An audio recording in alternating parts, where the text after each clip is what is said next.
नमस्कार, आप देख रहे हैं सुदर्शन न्यूज और मैं हूं आपके साथ अमित शर्मा। शाम के 6 बज चुके हैं और समय हो गया है रण क्षेत्र का, जिसमें आज हम बात करेंगे भ्रष्टाचार और भ्रष्टाचारियों के खिलाफ जांच एजेंसियों की ओर से की जा रही ताबड़तोड़ कार्रवाई की।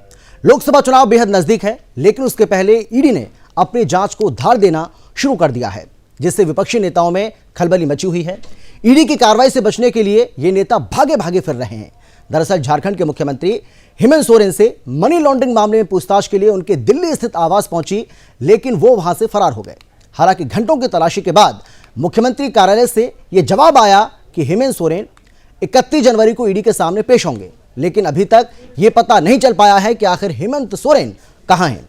उधर नौकरी के बदले जमीन घोटाले मामले में लालू प्रसाद यादव से भी ईडी ने पटना में पूछताछ की, जिसको लेकर लालू परिवार परेशान हो गया। लालू की बेटियों की तरफ से ईडी और बीजेपी को कटघरे में खड़ा किया गया। यानी झारखंड में सेना की जमीन की खरीद बिक्री में हुई गड़बड़ी का मामला हो या फिर नौकरी के बदले लोगों की जमीन हथियाने का मामला, ईडी ने एक्शन तेज कर दिया है, जिससे विपक्षी घबराए हुए हैं, डरे हुए हैं और बीजेपी पर सत्ता का दुरुपयोग करने का आरोप लगा रहे हैं। ऐसे में सवाल यह है कि यदि यह नेता इस बात का दावा कर रहे हैं कि वो ईमानदार हैं और उनके ऊपर जो आरोप लगे हैं वो गलत हैं, तो फिर आरोपों को गलत साबित करने के लिए ये लोग ईडी के सवालों का सामना क्यों नहीं करते हैं? वो बसते बसते और भागे भागे क्यों फिर रहे हैं? चर्चा आज इसी को लेकर करेंगे।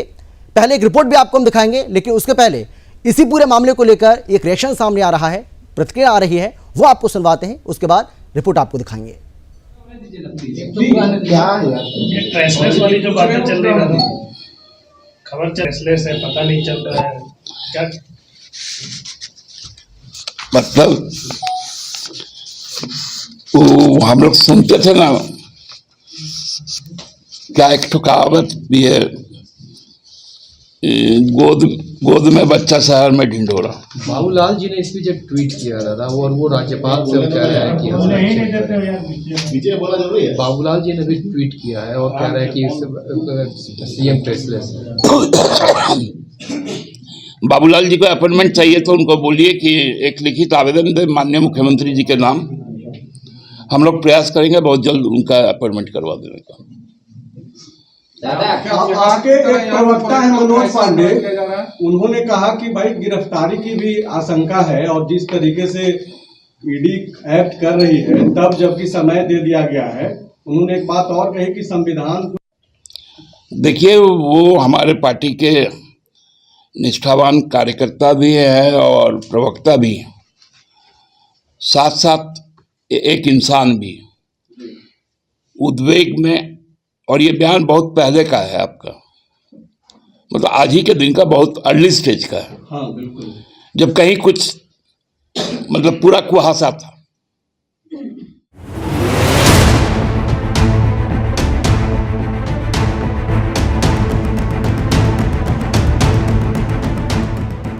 भ्रष्टाचार और भ्रष्टाचारियों पर जांच एजेंसियों ने अपना शिकंजा तेज कर दिया है। ईडी ने दबिश को धार देना शुरू कर दिया है। बिहार झारखंड के 2 बड़े नेताओं से ईडी पूछताछ कर रही है।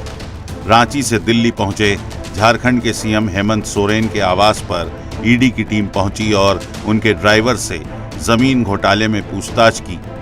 बताया जा रहा है कि बहुत जल्द उनकी गिरफ्तारी हो सकती है।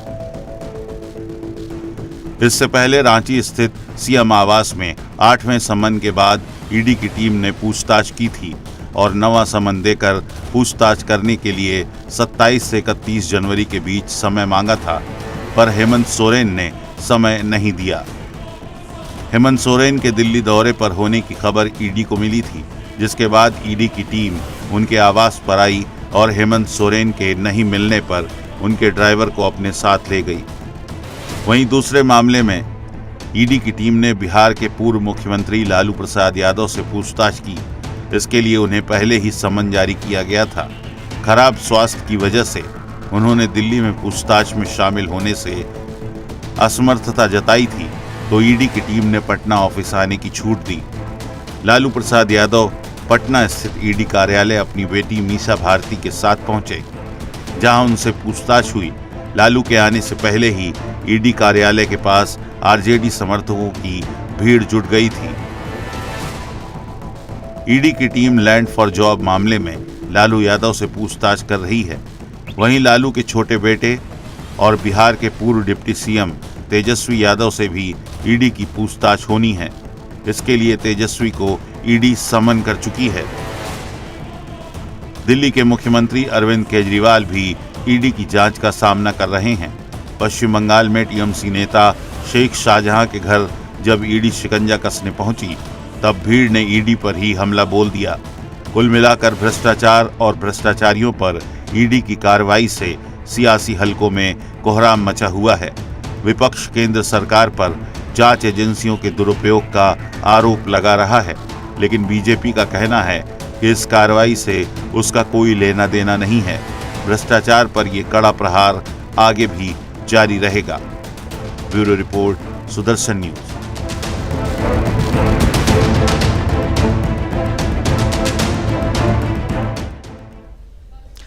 तो इस रिपोर्ट के जरिए आपने देखा कि किस तरीके से भ्रष्टाचार और भ्रष्टाचारियों के ऊपर शिकंजा ईडी की ओर से लगातार कसा हुआ नजर आ रहा है।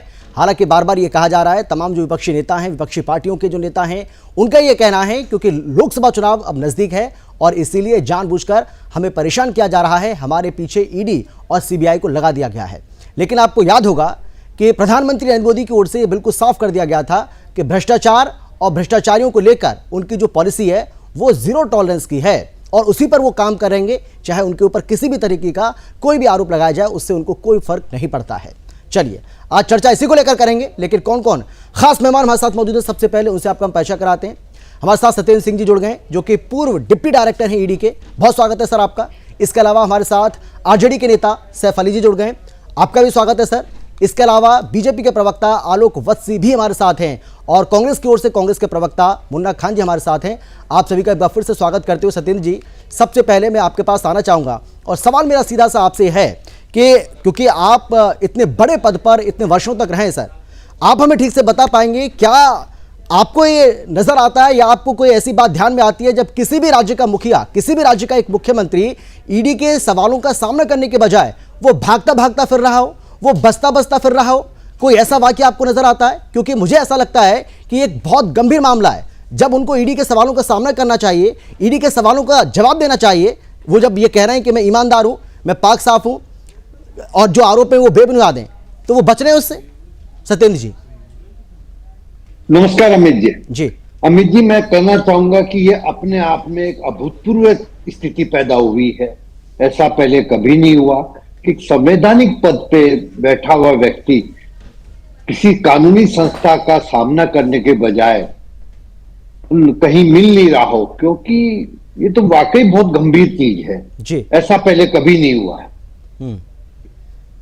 बिल्कुल। और जहां तक जी इनको बार बार बुलाया जा रहा है और काफी समय से सहयोग नहीं कर रहे हैं।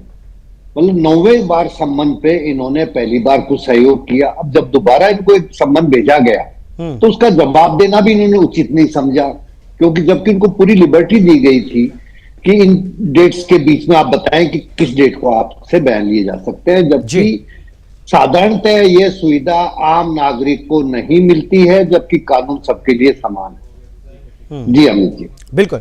लेकिन सत्येंद्र जी मैं आपसे जानना चाहूंगा, क्योंकि अब जो जानकारी आ रही है उसमें यह कहा जा रहा है कि घंटों की तलाशी ली गई लेकिन कोई जानकारी उनके बारे में नहीं मिली है। हालांकि अभी भी नहीं पता है कि इस वक्त हेमंत सोरेन कहाँ हैं, लेकिन मुख्यमंत्री कार्यालय की ओर से एक ईमेल भेजा गया ईडी को और उस ईमेल में इस बात का जिक्र किया गया, उसमें इस बात की जानकारी दी गई है कि 31 जनवरी को वो ईडी के सामने पेश होंगे और ईडी के सवालों का सामना करेंगे।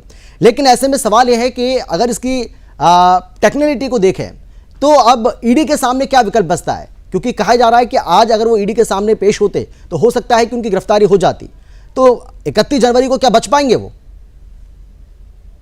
देखिए, जहां तक गिरफ्तारी का सवाल है, गिरफ्तारी करने के लिए जब तक अधिकारी के पास, जांच अधिकारी के पास पूरे साक्ष्य नहीं होंगे, वह संतुष्ट नहीं होगा कि इन्होंने मनी लॉन्ड्रिंग का अपराध किया है, तो तभी इनकी गिरफ्तारी होगी, वरना नहीं जी। ये तो कयास लगाया जा रहा है कि इनकी गिरफ्तारी हो रही है या खुद ही डर रहे हैं कि मुझे गिरफ्तार कर लिया जाएगा। इनको जांच का सामना करना चाहिए, ऐसा कुछ भी नहीं है। लेकिन जांच के बाद बिल्कुल उस मामले में यदि सहयोग नहीं करेंगे तो संशय बढ़ता जाएगा। बिल्कुल। सर मुझे लग रहा है आपका फोन आ रहा है, आप उसको कट कर दीजिए, क्योंकि उसकी वजह से आपकी जो वॉइस है ना बहुत ज्यादा डाउन जा रही है सर। किसका, मेरा? हाँ हाँ हाँ, मुझे ऐसा जी नहीं, कोई कॉल नहीं, अभी तो कोई कॉल नहीं आ रहा है। अच्छा अच्छा अच्छा, ठीक है। आपकी बात पूरी हो गई सर? जी सर, जी अमित जी। ठीक है ठीक है, मैं लौटूंगा आपके पास। लेकिन सैफ अली जी, मैं आपके पास आना चाहता हूं भाई, मुझे समझ नहीं आ रहा है कि किस बात का डर है। लालू प्रसाद यादव ईडी के सवालों का सामना कर रहे हैं, ईडी उनसे पूछताछ कर रही है, और उनकी बेटियों की ओर से बार बार ये कहा जा रहा है कि हमें परेशान किया जा रहा है, ये हताशा में लिया गया फैसला है, ईडी सीबीआई सबको हमारे पीछे लगा दिया गया है, इसमें प्रधानमंत्री जी का रोल है, इसमें बीजेपी का रोल है। भाई जब आप ये कह रहे हैं कि किसी तरह का कोई घोटाला नहीं हुआ, कुछ भी नहीं हुआ, कोई गड़बड़ी नहीं हुई है, तो फिर डरने की क्या बात है? इसमें सवालों का सामना करिए। अगर आप सच्चे होंगे, ईमानदार होंगे, तो जांच में सब साफ हो जाएगा। फिर ये बयानबाजी क्यों ये सिंपैथी जताने की कोशिश की जा रही है? क्यों लोगों को बरगलाया जा रहा है? सैफ अली, कहीं किसी को जा रहा है जी, इस लैंड फॉर जॉब की इंक्वायरी ईडी कर रही है, जिसमें आज हमारे राष्ट्रीय अध्यक्ष लालू प्रसाद जी को 5 घंटे बिठाया, सवाल भी कुछ नहीं पूछा, चाय पीजिए, नाश्ता कीजिए, दवाई खाइए। आप हर सवाल का जवाब पहले दे चुके हैं, जो 2 बार केस हमारा क्लोज हो चुका। पर तीसरी बार फिर उसकी इंक्वायरी होती है, जिसमें एक बार चार्जशीट होती है, इसमें तेजस्वी यादव जी का नाम नहीं है, फिर दूसरी सप्लीमेंट्री चार्जशीट 4-5 महीने के बाद होती है, उसमें तेजस्वी यादव जी का नाम को जबरदस्ती डाला जाता है। अच्छा, फिर भी ये कहा जाता है कि लैंड फॉर जॉब में जमीन के बदले, नौकरी के बदले जमीन ली गई, जो जमीन ली गई या दी गई, उसकी इंक्वायरी जब 2 बार पहले हो चुकी है, उसको क्लोज कर दिया गया था। तो ये कौन सी आपसी आ गई जिस दिन पिछले 22 में अगस्त में जब नीतीश कुमार जी और हमारा गठबंधन हुआ, ये 17 महीने गठबंधन चला भी, और 17 महीने के बाद खतरे में हम लोग आ गए। पता नहीं सीबीआई ने, लगता है नीतीश कुमार जी को भी किसी ऐसे इश्यू पे घेरा था जिसमें कुछ उनके फाइनेंसर भी इन्वॉल्व थे, गब्बू सिंह, राधाचरण जी, सेठ जी, और भी कुछ लोग थे जो जिनके यहाँ कुछ लाल डायरी थी, इसमें जदयू के बड़े नेताओं का नाम था जी। उसकी वजह से नीतीश कुमार जी ने आपको हमारे गठबंधन से अलग कर दिया, जो हमारे इंडिया गठबंधन के सूत्रधार थे, जो जून में 23 जून को एक बड़ी बैठक करते हैं देश के विभिन्न दलों को, जो मोदी के, जो अदानी अंबानी के बैकअप कर रही है। नहीं, उसको लेकर हमने चर्चा बहुत की है सर, उसको लेकर हम चर्चा पहले भी कर चुके हैं सैफ अली जी। लेकिन मैं अब आपसे ये जानना चाहता हूं कि जो ईडी की कार्रवाई चल रही है आपके नेताओं के ऊपर, उसको लेकर इतनी हताशा, निराशा क्यों दिख रही है आपके अंदर? इतना डर क्यों दिख रहा है? इतना खौफ क्यों नजर आ रहा है? भाई जब आप, मैं तो फिर कह रहा हूं इस बात को, जब आप ये कहते हैं कि हम ईमानदार हैं, कहीं कोई घोटाला नहीं हुआ, तो भाई जो ईडी सवाल कर रही है उन सवालों को जवाब दीजिए। जांच चल रही है, जांच के बाद दूध का दूध और पानी का पानी हो जाएगा। डर किस बात का है? ये बयानबाजी क्यों हो रही है? 2 बार पहले इस केस की जांच हो चुकी है, और बड़े पदाधिकारी क्लीन चिट दिया। नहीं तो रेलवे, भाई ईडी के अधिकारियों को ये लगा होगा कि अभी जो सवाल वो करना चाहते थे, हो सकता है उसमें से कुछ सवाल छूट गए होंगे, और इसी वजह से उन्होंने फिर से वो सवाल जवाब का सिलसिला उसको शुरू करना चाहा होगा, इसीलिए उनको बुलाया गया। और जब वो वहां पर पहुंचे हैं, तो फिर उनकी बेटियों की ओर से जो बयानबाजी की जा रही है, इसका क्या मतलब है? जब उस केस को 10-12 साल पहले खोला गया, और उसकी टाइमिंग वही थी जब हमारा और नीतीश का अगस्त 2022 में गठबंधन हो रहा था, उस वक्त इस केस को फिर एक चार्जशीट डाली गई, फिर उसके 4 महीने के बाद एक सप्लीमेंट्री चार्जशीट डाली गई कि हमें टोटली टॉर्चर करने के लिए। ये कोई घोटाले का केस नहीं है, ये case totally political motivated case है। अच्छा। जिससे हमें परेशान करने से जनता के बीच जो मैसेज जा रहा है, शायद हमारी जनता के बीच सिंपैथी हम गेन कर रहे हैं, और हमारा वोट बैंक बढ़ते जा रहा है। इस बात की बीजेपी और ज्यादा परेशानी होगी। ठीक है, ठीक है, चलिए मैं लौटूंगा आपके पास। मुन्ना खान भाई, कांग्रेस पार्टी तो लगातार ये कहती रही है कि ईडी और सीबीआई को पीछे लगा दिया गया है विपक्षी नेताओं को परेशान करने के लिए, क्योंकि लोकसभा चुनाव नजदीक है, इसीलिए ये सब किया जा रहा है। लेकिन मेरा सवाल ये है कि भाई आपको ऐसा क्यों लग रहा है कि ये सब दुरुपयोग किया जा रहा है, जांच एजेंसियों का जानबूझकर ये सब किया जा रहा है, चुनाव को देखते हुए ये सब किया जा रहा है? क्योंकि ऐसा तो है नहीं कि लालू प्रसाद यादव के ऊपर ये जो मामला चल रहा है कोई ये नया मामला है, ये तो 2004 से 2009 के बीच का मामला है। तो ऐसा तो है नहीं क्योंकि बहुत नया मामला है ये, और अभी ये चुनाव के मद्देनजर ये सब चीज़ें सामने आ गई।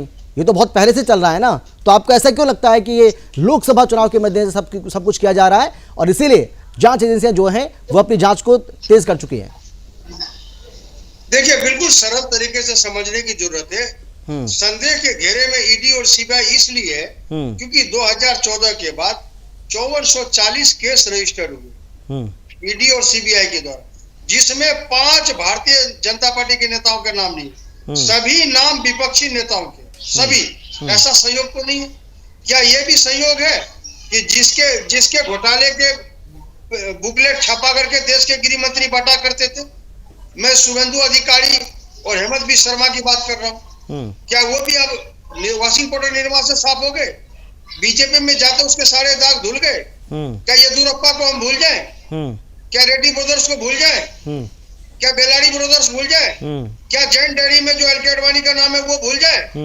तो ये साजिश दिख रही है। साजिश किस तरीके? नहीं, मैं ये जानना चाह रहा हूँ आपसे, ये जितने भी नाम आपने लिए हैं, ये जितने भी नाम आपने लिए हैं मुन्ना खान, ये जितने भी नाम आपने लिए हैं, इसका मतलब ये माना जाए कि आप ये चाहते हैं कि जो नाम अब सामने आ रहे हैं उनके खिलाफ कोई जांच नहीं होनी चाहिए? मतलब क्या कहना चाह रहे हैं आप?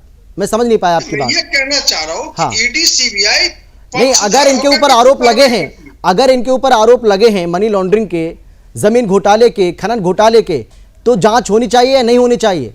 सीबीआई को या ईडी को फिर इनसे पूछताछ करनी चाहिए, नहीं करनी चाहिए? नहीं, हाँ या ना? बिल्कुल जांच होनी चाहिए। कांग्रेस पार्टी किसी की तलबगार नहीं है भ्रष्टाचार में। भ्रष्टाचार से कांग्रेस पार्टी को सख्त नफरत है।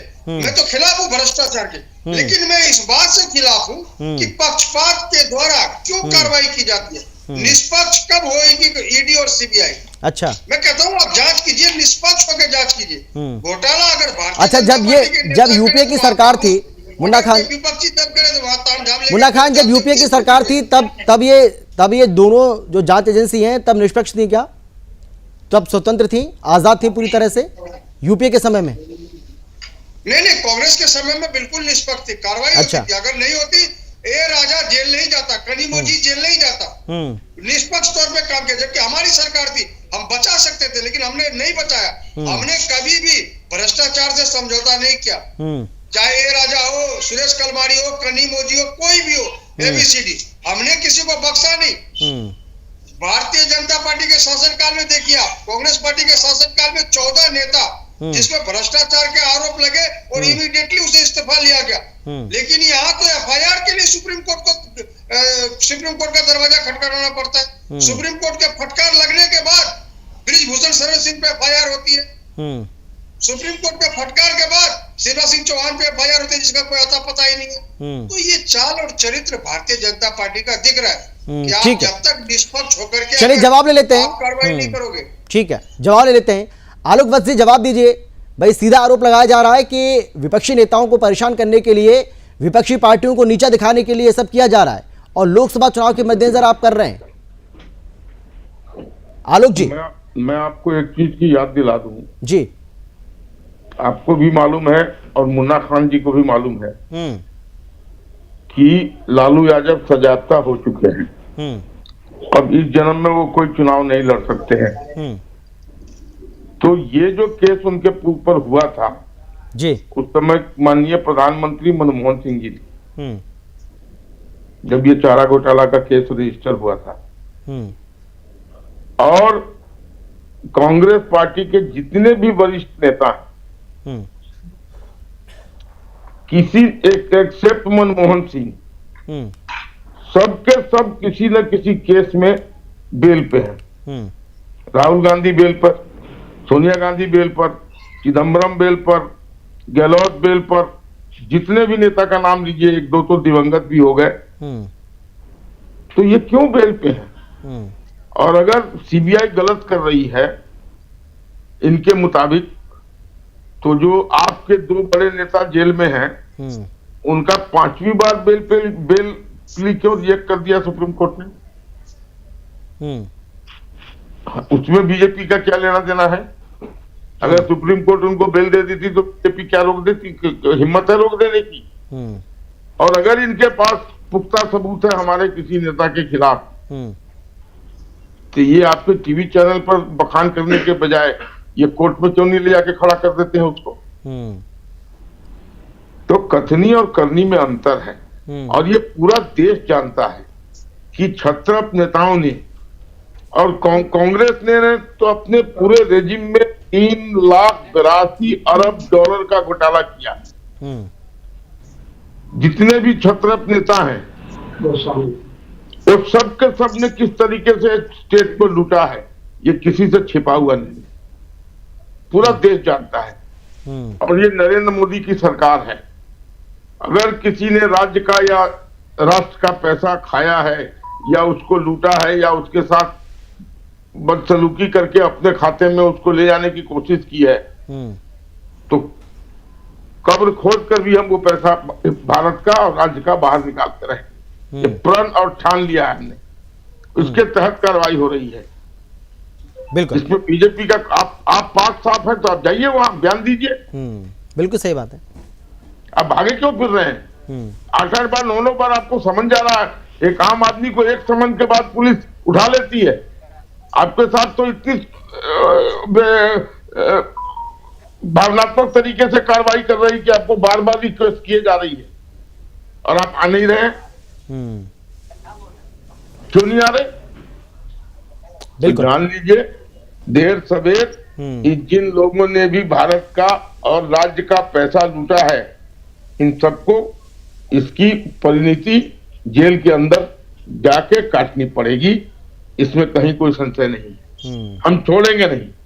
ठीक है, ठीक है। हाँ, सैफ अली जी कुछ जवाब कहना चाह रहे हैं। हाँ, बोलिए बोलिए, आप बोलिए सैफ अली, बोलिए आप। हाँ, अरब कितना डॉलर वो कह रहे हैं, वो देश का पैसा लूटा गया, तो 10 साल में आपने कितने पैसों को रिकवर किया, या आप खुद बेईमानों से मिल गए? जब देश पे कर्जा 2014 तक सिर्फ 52 लाख करोड़ था, आपने 1.98 लाख करोड़ कर दिया, और जिसमें सिर्फ एक रानी की संपत्ति 1000 करोड़ से बढ़ के 12 लाख करोड़ एशिया का।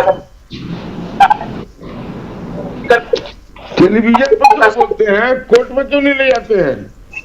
आपको 15 बजट 100 दिन का बराबर घंटे में पेश किया जाता है।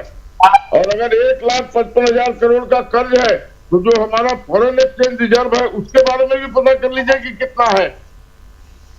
देश के जीडीपी से नहीं हुआ तो इकोनॉमिक प्रमोट बोला कीजिए, शांत हो जाइए। हमारी हो रही है वैसे कैसे 4 कर्जे हम माफ करा सकते हैं, इतना हमारे पास फॉरेन एक्सचेंज रिजर्व है, आपको ये पता होना चाहिए। कहाँ निकाला अपने पैसे? बजट बराबर डेफिसिट बजट दिया जाता है, चाहे अमेरिका का बजट हो वो भी डेफिसिट बजट दिया जाता है। सैफ अली आपकी आवाज नहीं आ रही है ठीक से, आपकी आवाज कट रही है, ब्रेक हो रही है, इसको थोड़ा सा ठीक करिए आप, थोड़ा नजदीक से बोलने की कोशिश करिए। हाँ, बैंकों का 2 लाख करोड़ माफ किया सिर्फ, जिसमें 78,000 करोड़ किसानों का माफ हुआ था, और इन्होंने 25 लाख करोड़ माफ किया है, जिसमें न 1 रुपया किसी गरीब का माफ हुआ है, न किसान का माफ हुआ है, सिर्फ बड़े बड़े कॉर्पोरेट का माफ किया है। ये कॉर्पोरेट की दलाली करने वाले लोग देश के पैसों को रिकवर करने की बात कर रहे हैं। देश में लूटा कभी नहीं गया। जिस टेलीकॉम ले जाइए ना कोर्ट में, करा दीजिए ना हम पर मुआवजा। आप जवाब दीजिए ना उस बात का। अरे वो तो कह रहे हैं कि अगर आपके पास किसी तरह का कोई सबूत है और आपके दावे में दम है तो आप अदालत में जाइए, अदालत में उसको चैलेंज करिए। बोल तो रहे हैं वो, करा दीजिए। क्यों नहीं जाते आप? या सिर्फ आरोप लगा के भाग जाने का काम? यहाँ पर बोलकर क्यों चुप हो जाते हैं? चलिए कोर्ट में कीजिए केस हमारे ऊपर। बिहार में चलिए ठीक है, चलिए मैं आऊंगा आप दोनों के पास, मैं आप दोनों के पास आऊंगा। सैफ अली आपकी आवाज अभी भी ठीक से नहीं आ रही है, इसको ठीक करिए प्लीज, आप थोड़ा नजदीक से बोलिए। लेकिन मुन्ना खान सवाल ये देखिए, आप इस बात को समझिए, जो बात अभी आप आलोक जी जो कह रहे थे, बात तो सही है कि भाई आम आदमी पार्टी के भी कई ऐसे नेता हैं जो अभी जेल में बंद हैं, लगातार वो जमानत याचिका लगाई, उसके बाद अदालत से किसी तरह कोई राहत नहीं मिली अभी तक किसी भी नेता को, या आपने भी देखा होगा। तो सवाल यह है कि भाई अदालत में जाने के बावजूद भी अगर आपको राहत नहीं मिल रही है तो इसका मतलब तो न्यायपालिका पे भी भरोसा नहीं है आपको। सरकार के ऊपर आप आरोप लगा सकते हैं, आप ये कह सकते हैं कि भाई जो जांच एजेंसियां हैं वो सरकार के दबाव में काम कर रही हैं, लेकिन न्यायपालिका अगर जमानत तक नहीं दे रही है तो इसका मतलब क्या माना जाए? उस पर तो भरोसा करोगे ना आप, कि उस पर भी नहीं करोगे? एक छोटा सा शेर है जी, को जब लश्कर भी गिरफ्तार तुम्हारा, किया गया, सरदार भी लेकिन तुम्हारा, कनेक्शन आई लश्कर तो भी किसी को तुम्हारा, सजा नहीं हुई। सरदार भी तुम्हारा, तुम झूठ को सच लिख दो, अखबार भी तुम्हारा। मतलब तो जिस न्यायालय की बात करते हैं उसी न्यायालय के 5 जजों की पीठ ने बाहर आकर के प्रेस कॉन्फ्रेंस करके ये कहा कि सरकार के दबाव में हम निर्णय नहीं ले पाते, सही निर्णय लेने में हमें बहुत कठिनाई होती है। इससे आप क्या कहोगे? नहीं, इसे आप क्या कहोगे? इस तानाशाह का आतंक कहोगे या नहीं कहोगे? क्या ये पक्षपात होकर के सरकार नहीं चल रही? आलोक जी जवाब दीजिए, आलोक जी जवाब दीजिए। हाँ आलोक जी जवाब दीजिए। सरकार के द्वारा दबाव नहीं बनाया जाता नहीं, जो मैं कहूँ वही फैसला होगा। कर रहा था कि मैं सुन नहीं पाया, प्लीज थोड़ा रिपीट कर दीजिए। हाँ मुन्ना खान रिपीट करिए एक बार, बताइए उनको क्या कह रहे थे आप। उनको मतलब उनका ये कहना है कि भाई जब जज जो हैं वो प्रेस कॉन्फ्रेंस करते हैं, उसके बाद सरकार के ऊपर गंभीर आरोप लगाते हैं और वो कहते हैं कि भाई हमारे ऊपर इतना प्रेशर है बहुत ज्यादा, तो उसका क्या माना जाए? ये कोई कांग्रेस उसको कैसे देखते हैं? नहीं कह रहा आलोक बस भैया। हाँ आलोक जी, ऑन रिकॉर्ड है, 5 जजों ने इतिहास में पहली बार बाहर आकर के कहा कि हम सरकार के दबाव में सही निर्णय नहीं ले पाते। ठीक है, ठीक है, अब जवाब ले लेते हैं। ठीक है, हाँ आलोक जी ठीक, मुझे बताइए कि आप जो बता रहे हैं कि जितना लोड है, ये लोड आज से है। कांग्रेस रेजिम से कोर्ट में 20-20 साल 25-25 साल में फैसला होता आया है, क्यों नहीं त्वरित करवा दिए 60 साल के अपने रेजिम में? हमने तो इतनी चीजें लाए हैं कि अब कोर्ट में तुरंत फैसला होने की कवायद चालू हो गई है। ये आपके यहाँ से वैसे एक लैंड का केस होता था तो 40 साल में फैसला आता था। ये सब क्यों नहीं ठीक किया आपने? गरीबी हटाओ के नाम पर कितनी बार वोट ले लिया पूरे हिंदुस्तान से, कितने गरीब को हटा दिए आप? हेमंत सोरेन के पास पैसा है, आपको दर्द हो रहा है कि देश का पैसा क्यों डूब रहा है, लेकिन वही पैसा अगर नीरव मोदी के पास है, मेहुल चोकसी के पास है, ललित मोदी के पास है, अगर विजय माल्या के पास है, तो वो आपके रिश्तेदार है, वहां आप कार्रवाई नहीं करोगे, उस पर आप एक शब्द नहीं बोलोगे। अरे भाई, वो भी पैसा हमारे भारत देश का है, उस पर कब आपको दर्द आएगा? उस पे कब आप कार्रवाई करोगे? आप पूरी तथ्यों की जानकारी नहीं रखते हैं। इनके जितने भी पैसा इन्होंने बैंक का लूटा है, उससे ज्यादा का इनका प्रॉपर्टी यहाँ सीज हो गया है। आपको कोई जानकारी नहीं है, बिना जानकारी के मत बोला कीजिए। यही बात मैं कहता हूँ कि इकोनॉमिक की जानकारी नहीं है इनका, उससे ज्यादा का प्रॉपर्टी इनका सीज करके रखा हुआ है बैंकों के द्वारा, उससे ज्यादा प्रॉपर्टी इनका सीज किया हुआ है। ये वंचित है, आज ये वंचित अपराधी है और इनका वो सारा चीज हमने इनका एक चीज इनका जब्त कर लिया है। जैसे अडानी पे बोला आपने, समझिए आपने इसके दुखती रथ पे हाथ रख दिया। पता नहीं कि क्यों विचलित हो जाते हैं।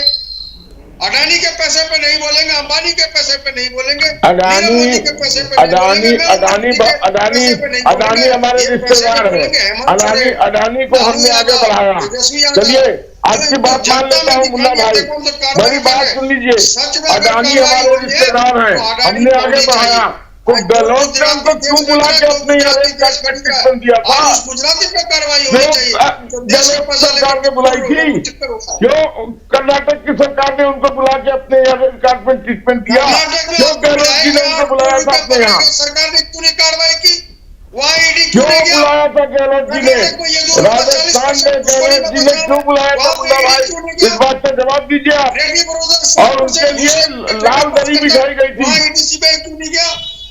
अभी कर्नाटक में बुलाया गया उनको, क्यों? भारतीय जनता पार्टी के मित्र है। अरे हमारे मित्र हो या दुश्मन हो, आप उनको क्यों बुलाए थे राजस्थान में? और क्यों उनसे 10,000 करोड़ का इन्वेस्टमेंट करवाने की बात की? आपने क्यों बुलाया? हमारे तो रिश्तेदार आपने कर दिया, हमसे तो हमारे साथ साठगांठ की बात कर दी, आपके साथ क्यों बुलाया आपने? इसका जवाब दे दीजिए। क्या आपके ने क्यों बुलाया? हमने कहा बुलाया? विजय माल्या को खाने का पूरा इंतजाम करते हो, जाने दो एयरपोर्ट पे, उसको रोकती है पुलिस को। चलिए ठीक है, चलिए मैं आऊंगा, मैं लौटूंगा आपके पास आ रहा हूँ सतीन जी। एक तो आपके जो चेहरे पे मुस्कुराहट है वो किस बात की है, पहले तो ये, और दूसरा मेरा ये आपसे सवाल है, जो आरोप लगाए जा रहे हैं, तमाम जो विपक्षी दल जो आरोप लगा रहे हैं, इसको आप किस तरीके से देखते हैं, किस रूप में आप इसको ले रहे हैं? कि भाई जो जांच एजेंसियां होती हैं, जो उसके अधिकारी होते हैं, उनके ऊपर एक दबाव होता है, एक पॉलिटिकल प्रेशर होता है, उनके ऊपर होता है, और उसी दबाव में वो काम करते हैं, और उसी दबाव का नतीजा है कि तमाम जो विपक्षी नेता हैं उनके खिलाफ अब ईडी की कार्रवाई हो रही है। इस आरोप को आप कैसे देखते हैं? अमित जी, जी, ये आरोप राजनीति से प्रेरित है।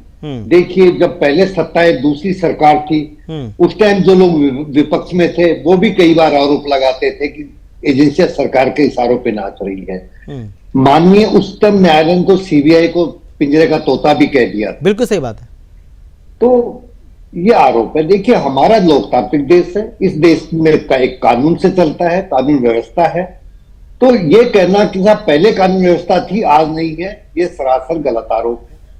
पहला, आप मुस्कुराहट तो मेरे को सिर्फ इसलिए आ रही थी कि मैं एक तथ्यात्मक बात बताऊं आपको कि 31 मार्च 2023 तक ईडी ने पीएमएलए में करीब 5976 केस दर्ज किए। उसमें जो एक्स एमपी एमएलए या जो सिटिंग एमपी एमएलए हैं उनके केसेस का नंबर था 178, मीन्स 2.98%। अब ये जो भी बात होती है वो 97% केसेस की कोई नहीं कर रहा है, सिर्फ 3% की कर रहा है। इस देश के जो बड़े बड़े आर्थिक घोटाले हैं, कॉर्पोरेट्स के घोटाले, सब पे कार्रवाई हो रही है। और जो जिन नेताओं पे कार्रवाई हो रही है, या तो उन्होंने अब उनके संवैधानिक जो दायित्व या कर्तव्य थे, या उसके अलावा या तो उन्होंने किसी बिजनेस में बिजनेस किया है, उनके परिवार में किसी ने व्यापार किया है, या भ्रष्टाचार का आरोप लगा है जिसकी वजह से जांच हो रही है। ऐसे कोई नेताओं को ढूंढ के जांच नहीं की जा रही। तो सिर्फ 3% लोगों की जांच पे इतना हल्ला, इतना पब्लिक परसेप्शन। 97% जो लोग हैं, बड़े बड़े कॉर्पोरेट है, उनको भी सम्मान होता है, चुपचाप आते हैं, कहीं कोई नारेबाजी नहीं, कहीं कोई कुछ नहीं होता है, वो भी गिरफ्तार होते हैं। उनकी जमानतें भी कईयों की बहुत दिन तक नहीं होती है, कईयों की जल्दी हो जाती है। तो जमानत जो होती है वो सब कोर्ट देखता है कि कौन व्यक्ति जो अपराधी है वो बाकी गवाहों को प्रभावित कर सकता है, क्योंकि जांच चल रही है जी। अब जो संवैधानिक पदों के लोग हैं, या जिनको मैं कहूं कि जननायक कह दें, राजनेता कह दें, तो देखिए इनका प्रभाव बहुत ज्यादा होता है। तो अदालत भी ये समझती है कि ये बाहर गवाहों को प्रभावित करने की स्थिति में औरों से ज्यादा है, इसलिए इनकी जमानत देर से होती है। आप मधुकोड़ा को याद कीजिए, उनकी जमानत कितने समय बाद हुई थी। बिल्कुल। तो उस टाइम कोई नारे नहीं लगे, कोई जुलूस नहीं निकले, उसके बाद भी कई राजनेताओं की गिरफ्तारी हुई है। ये अचानक से जो एक नया ट्रेंड है कि जांच एजेंसी के सामने पेश होने की बजाय, जो कि आपकी देश की कानून व्यवस्था संसद के द्वारा बनाए गए कानूनों के तहत काम कर रही है, उन पे सवाल उठाना, एक तरह का दबाव बनाना, ये मैं मानता हूं कि गलत है। अमेरिका के राष्ट्रपति ट्रंप को बुलाया जाता है, चुपचाप पेश होते हैं। क्या वो पॉपुलर नहीं है? क्या वो नेता नहीं है? आरोप वो भी लगाते हैं कि मेरे खिलाफ गलत जांच की जा रही है दुर्भावना से, लेकिन वो लोग अपनी संस्थाओं का सम्मान करते हैं। बिल्कुल। मेरा निवेदन है कि हमें भी सम्मान करना चाहिए। और देखिए, जांच के बाद तय हो जाएगा कि अपराधी है कौन है, नहीं है। जांच इसलिए की जाती है। बिल्कुल जी अमित जी, बिल्कुल। और ये बात मैंने कही भी है सत्येंद्र जी कि भाई जांच के बाद ही तो दूध का दूध और पानी का पानी हो पाएगा, ये पता चल पाएगा कि कौन सच है। लेकिन उसके पहले ही ये तय कर लेना और ये कह देना कि भाई ये जो कार्रवाई हो रही है ये दुर्भावना से प्रेरित है, ये राजनीति से प्रेरित है, ये बिल्कुल भी ठीक नहीं है। और सैफ अली, अभी मुझे जानकारी ये मिल रही है कि मीसा भारती जो हैं वो ईडी दफ्तर के सामने बैठ गई हैं, वहाँ धरना दे रही हैं, वहाँ पर प्रोटेस्ट कर रही हैं। अब इसको राजनीति ना कहा जाए तो क्या कहा जाए? आप बताइए ना। आपको देश की इस जांच एजेंसी के ऊपर भरोसा नहीं है? अभी तो सवालों का सामना किया जा रहा है ना, सिर्फ सवाल ही तो पूछे जा रहे हैं। उसके पहले ये जो आप सिंपैथी लेने की जो कोशिश कर रहे हैं, क्या फायदा होगा उससे? बताइए ना। विद्यालय के सामने एक मंदिर है, मंदिर वालों ने जब लोग आए तो अपनी कुर्सियां निकाल के वहां बैठने के लिए जगह दी थी। वहां कोई धरना प्रदर्शन नहीं चल रहा था। हमारे पूर्व शिक्षा मंत्री चंद्रशेखर जी बैठे थे, जयप्रकाश नारायण बैठे थे, सुनील सिंह विस्कोमान के चेयरमैन हमारे एमएलसी बैठे थे, बहुत सारे एमएलसी कार्यकर्ता जो लालू यादव के वेल विशर्स हैं, वो लोग वो धरने पे नहीं बैठे। वो सामने मंदिर है, मारवाड़ी लोगों की एक मंदिर है संस्था के अंदर, तो धरने पे नहीं बैठे। ईडी दफ्तर से हट के करीब 50 मीटर हट के उस मंदिर के सामने मंदिर की समिति है, जब तक लालू यादव से पूछताछ होती रही तब तक इन लोगों को बैठने की व्यवस्था की थी। वहां कोई धरना प्रदर्शन है। ये अच्छा।